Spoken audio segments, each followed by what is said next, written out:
now let's look at the other side, looking back 25 years, as to what you'd hope for in the field.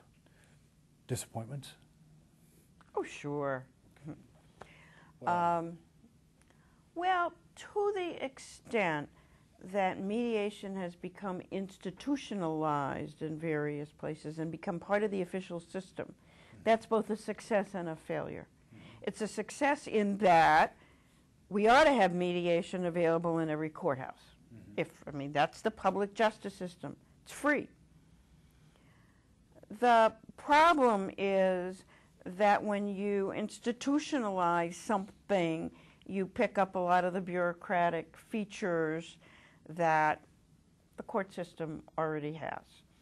I mean, a couple problems. One is if you get ordered to go to mediation in every case as the price of getting a judge, which is what you went for, mediation clearly has to lose a lot in the process.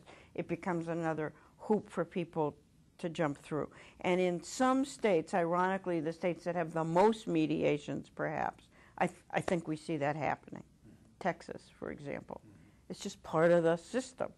People say, I have to go to mediation, I can leave when the mediator says I can leave.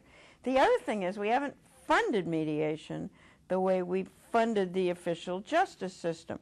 We order people to mediate, and then we tell them they pay the mediators. Well, they don't pay their judges. We, as a society, pay the judges. So it's unclear to me that it makes sense to order everybody to go out and pay the mediators themselves. There ought to be publicly funded mediation.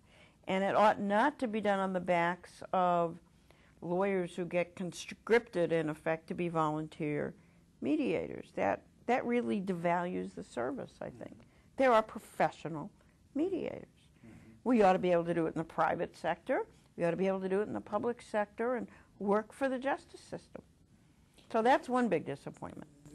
So that to the extent that it's institutionalized and it's just another hoop. That's one. And the other is the way we have or really haven't funded mediation. Yeah. Most mediation now is being paid for by bits and pieces of grants to community mediation programs or even school mediation programs, or it's being funded by the disputants themselves who can afford it.